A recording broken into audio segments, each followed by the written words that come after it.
Hello everybody and welcome to another edition of Marc's Hand Review. I'm Marc, and today we're taking a look at a hand from the 100k Community Free Roll Tournament. This hand was played back in February 14th of 2020, and the blinds on this level were 300, 150 with no ante. So we got a pretty good table size here, and let's just jump right into it and take a look at what cards we are dealt. We always love that. Pocket aces. We're in the small blind, and we have a good chip advantage here over most of the other players. We're second in chips right now at this point in the tournament. So we're going to be raising here. Anytime you have hands like aces or kings, even queens, you probably want to raise, especially in the small blind, because you have to gain information as a player, and the way we gain information is by betting. So let's take a look here. So let's see how much we raise. Let's see what the other action here is at the table. Netter folds. Dan B folds. Folds all around. Oh, we do have a call by Laston. Now let's see how much we raise. 600. That's a 2 times big blind. Raise of a big blind. So yeah, we raised twice of the big blind, and I think it's a decent amount to raise because we don't want to bet all in, because obviously I'll just scare our opponents off here, and it's just not a really good play in this situation. So we want to raise, but not so much that it scares our opponents off. So let's see what Dan Tip here does. Is he going to call? He does, and let's see what Laston does here. He calls as well, so we go to a flop here. Jack, 3, 10, 2 hearts, on the board. So we have a heart. So, but we're not really playing right now for a flush because we're confident in this situation. We always have to be confident when we have pocket aces. So 1,800 chips in the pot. So let's just see. We're always going to be betting here, We're not going to check and miss a chance to gain more chips. So let's see. That's an interesting size bet looking back on this. 550, less than 2 big blinds, but I think looking back we probably could bet more here in this situation. But again, like I said, pre-flop, you don't want to try and scare your opponents off here, so that might be a reason if I had a history with these two players. But honestly, this hand was played back in February, so maybe I had a read on something at the time. Perhaps we could have just bet an even 600, make it bet 2 big blinds, But let's see what happens. Dan Tip calls. Laston folds, so now we are heads up. And now the king of diamonds hits on the turn, so we have 2 hearts and 2 diamonds on the board. Possible straight cards here, 9 to king, jack, 10, king, so if a 9 hits, that's something, no. Because, yeah, there would have to be also queen on the board. So, yeah, that's not going to work.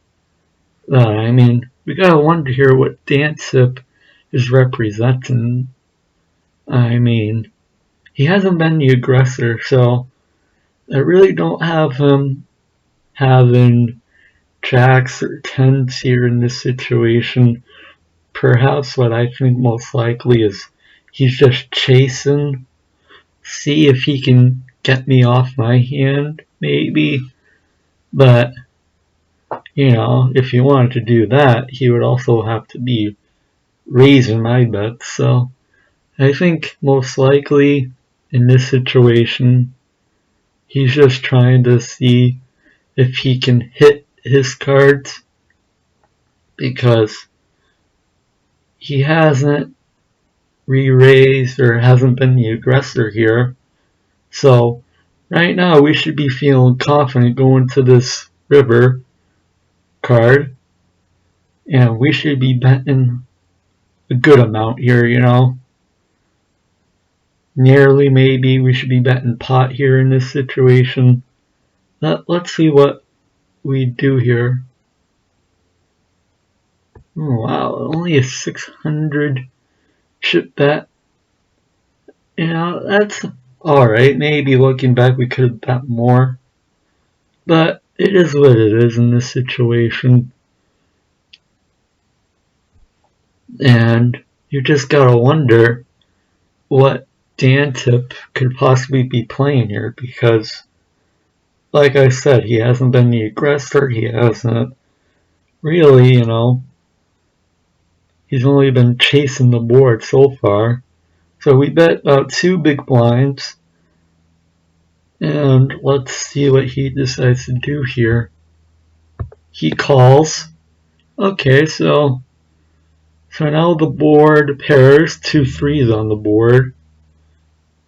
But, you know, unless you have a set, you know, 3 of a kind threes. I mean, I really don't see him having really much of anything else, because, you know, if he does have something else here, he knows by now that I'm gonna probably be betting on the river, just based on what I've done so far in this hand. I've been way more aggressor, betting on every street. So, you know, and I think we gotta make a good size amount bet here. You know, we need to bet more than 600. You know, bet around pot, maybe, or even about 2,000 chips here. I would be happy with as a betting amount. So let's just take a look on this river. Let's see how aggressive we get with our betting. So we bet 1,200, and he calls at 1,200, but immediately mucks his hand.